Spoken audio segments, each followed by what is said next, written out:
The radio crackled with routine chatter. Flight conditions clear. Visibility unlimited. Then Lieutenant Colonel Harold Shaw saw something that should not exist. It was April 1925, somewhere over Pennsylvania mountains. Shaw, a decorated World War I pilot with years of experience, watched as an enormous bird passed beneath his plane. Not close.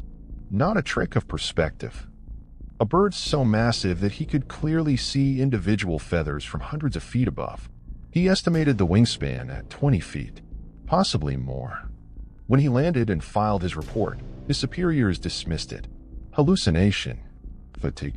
Anything but what he insisted he saw. But Shaw was not alone. For thousands of years before his flight, and for nearly a century after, people across North America have reported the same impossible creature. The native peoples have a name for it. They have stories about it, warnings about it, and they have never stopped believing that when thunder rolls across the sky, it is not just meteorology. It is the Thunderbird.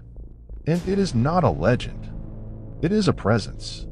Long before Europeans arrived with their naturalist catalogs and scientific classifications, the indigenous peoples of North America understood their skies.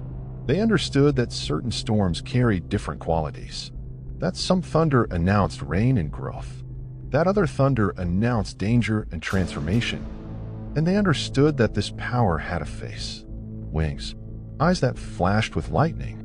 The Thunderbird appears in the oral traditions of tribes from coast to coast, but it is not a single unified myth. Each nation has its own version, its own name, its own relationship with this being. The Lakota call it Wakinyan. The Anishinaabe know it as Anamikia. The Nuuchanoth of Vancouver Island speak of the Quinnesila. The Pueblo peoples recognize it in their Kachina ceremonies. But despite regional variations, certain elements remain constant. The bird is massive, far larger than any eagle or condor. Its wings create wind. Its eyes flash lightning. Its voice is thunder itself. And it is not merely a force of nature. It is a conscious being with purpose, personality, and the power to intervene in human affairs. This is not folklore created to explain weather patterns in primitive terms. This is sophisticated spiritual ecology, a worldview that understands the natural world as animated, responsive, and demanding respect. To understand the Thunderbird, you must first understand the structure of indigenous cosmology. For most Native American nations, the universe operates through balance between opposing forces: sky and earth, fire and water, and most significantly, Thunderbird and underwater panther. In countless tribal traditions, the Thunderbird represents the upper world, the realm of sky, storms, and transformative power. It is often depicted as a guardian, a punisher of wrongdoing, a being that maintains cosmic order through its awesome presence. The underwater panther, known by various names like Misipeshu among the Anishinaabe, represents the lower world, the realm of water, chaos, and hidden power. These two beings exist in eternal tension, and their conflicts manifest as the storms that shape the land. This is not metaphor. This is experiential knowledge encoded into narrative form. The people who developed these stories lived intimately with extreme weather. They witnessed storms that could devastate entire villages. They saw lightning strike with seemingly intentional precision. They experienced the terror and awe of nature's raw power. And they understood that treating these forces as random would be both spiritually inadequate and practically dangerous. The Thunderbird demanded respect, offerings, proper ceremony. Among the Lakota, the Wakinyan are not singular but multiple, a class of powerful beings that appear during the most violent storms. To dream of the Thunderbird is to receive a calling, often to become a Hyoka, a sacred clown who must live contrary to normal social rules as a reminder of the unpredictable nature of divine power. The Pacific Northwest nations developed some of the most elaborate Thunderbird traditions. The Kwakwaka'wakw people describe a hierarchy of Thunderbirds, with the most powerful dwelling atop mountains where humans dare not venture. These beings can transform between bird and human form, marry humans, and teach sacred knowledge. But they are also dangerous. Cross them, and storms will destroy your fishing grounds. Dishonor them, and lightning will mark your family. The cultural function of the Thunderbird extends beyond storm explanation. It is a teaching tool about humility, about the limits of human control, about the necessity of maintaining proper relationship with forces far greater than ourselves. In this sense, the Thunderbird is deeply ecological. It represents the understanding that human beings exist within systems we do not command, and that our survival depends on recognizing this reality. When European colonizers arrived, they encountered Thunderbird traditions and did what they always did. They dismissed them. Primitive superstition. Whether gods invented by people who did not understand atmospheric science. But something interesting happened in the centuries that followed. White settlers, trappers, miners, and eventually pilots began reporting the same thing. Birds too large to exist. In 1890, two Arizona cowboys claimed they shot and killed a massive bird-like creature with a wingspan they estimated at over 160 feet. They supposedly dragged it to town and took a photograph. That photograph, if it ever existed, has never been found, but the story entered American folklore as the Tombstone Thunderbird. During the 1940s, multiple pilots reported enormous birds while flying over Illinois and Pennsylvania. These were trained military observers, men who knew every species of North American bird, and they insisted what they saw defied classification. The Illinois wave of 1977 remains one of the most documented Thunderbird sighting clusters in modern history. Multiple witnesses, including police officers, reported a bird with a wingspan of 15 to 20 feet, far exceeding any known raptor. Descriptions were consistent. Dark plumage, massive size, flight patterns that seemed intelligent, purposeful. In 2002, Alaskan bush pilots reported encounters with birds so large they initially mistook them for small aircraft. In 2012, Pennsylvania experienced another wave of sightings concentrated around the Allegheny Mountains. Trail cameras captured blurred images of something massive moving through forest clearings. And here is what you need to understand. These are not people steeped in Native American tradition. These are ranchers, truckers, hikers, pilots. People with no cultural investment in the Thunderbird myth reporting the same impossible creature that indigenous peoples have described for millennia. If this mystery fascinates you, if you are starting to wonder what else might exist just beyond the boundaries of accepted zoology, subscribe to this channel. Because the Thunderbird represents something crucial that our modern world desperately needs to reconsider. Not everything that matters can be captured in a laboratory. Not everything that exists has been cataloged.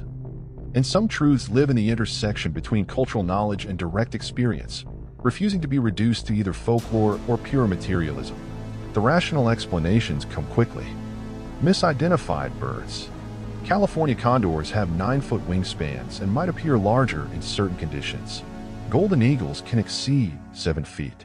Perspective distortion. Hoaxes. Attention-seeking. Cultural contamination where people see what they expect to see based on stories they have heard. And yet, the reports continue. They come from regions where Thunderbird traditions are completely unknown. They come from people with no exposure to Native American spirituality. And they include details that do not fit the misidentification hypothesis. The birds are described as silent in flight, unlike any large raptor. They appear during specific weather conditions, often before or after storms. They demonstrate what witnesses describe as awareness, altering flight paths when observed, as if conscious of human attention. Cryptozoologists have proposed various theories. Could these be surviving Pterotornis, the massive prehistoric birds that went extinct 10,000 years ago? Pterotornis merriami had a wingspan of nearly 12 feet, and larger species may have exceeded 17 feet. If small populations survived in remote mountain regions, they would be virtually undetectable with current monitoring technology. The problem with the extinction theory is the cultural continuity. Native American Thunderbird traditions do not describe these creatures as rare or endangered. They describe them as ever-present, integral to the functioning of storms themselves.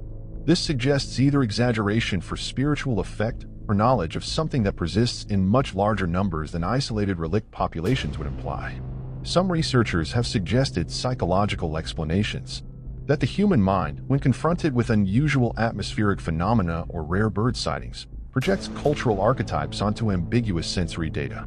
That the Thunderbird is a kind of shared hallucination, a Jungian archetype activated under specific conditions of awe and fear. But this explanation fails to account for the physical traces. Massive talons marks found on livestock in regions with Thunderbird sightings. Crushed vegetation patterns that suggest something far larger than known birds. Dash camera footage from Pennsylvania showing dark shapes that defy resolution into identifiable species. The most unsettling possibility is the simplest: that the Thunderbird is exactly what native peoples have always said it is. A creature that exists in the intersection between material and spiritual reality. Not a bird in the purely biological sense, but a being that can manifest physically when conditions align. That appears to those it chooses to appear to.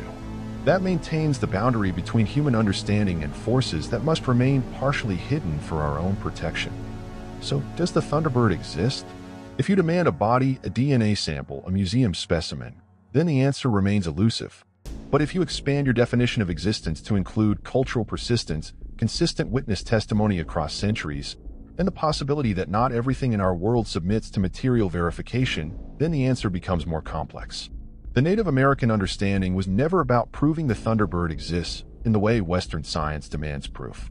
It was about maintaining relationship, about acknowledging powers that exceed human comprehension, about building a worldview where humans are not the measure of all things, where mystery is not a gap in knowledge to be filled but a fundamental condition to be respected. The modern sightings suggest something profound. Either we have misidentified known birds in remarkably consistent ways across vast geographic and temporal ranges, or something genuinely anomalous shares the skies with us. Something large enough to be unmistakable. Something rare enough to evade systematic documentation. Something intelligent enough to avoid prolonged observation. The Thunderbird might be the most important creature you have never seen. Not because it proves the supernatural, but because it challenges the assumption that absence of evidence equals evidence of absence. Because it represents indigenous knowledge systems that Western science spent centuries dismissing, only to find that dismissal may have been premature. Because it reminds us that the world is wilder, stranger, and more filled with presence than our taxonomies and databases suggest. If this exploration made you question what else might be flying through our skies, unseen by satellites and invisible to radar, share this video. Because stories like this are not entertainment. They are invitations. Invitations to expand our sense of what is possible. To listen to voices that have been speaking truth for thousands of years. To accept that the universe does not owe us complete understanding. The Thunderbird has been flying for longer than our civilization has existed. The question is not whether it is real. The question is whether we are finally ready to look up with humility, acknowledge that we do not command the skies, and accept that some beings were never meant to be captured, only witnessed, only respected, only remembered in the stories we tell when thunder rolls and the rain begins to fall.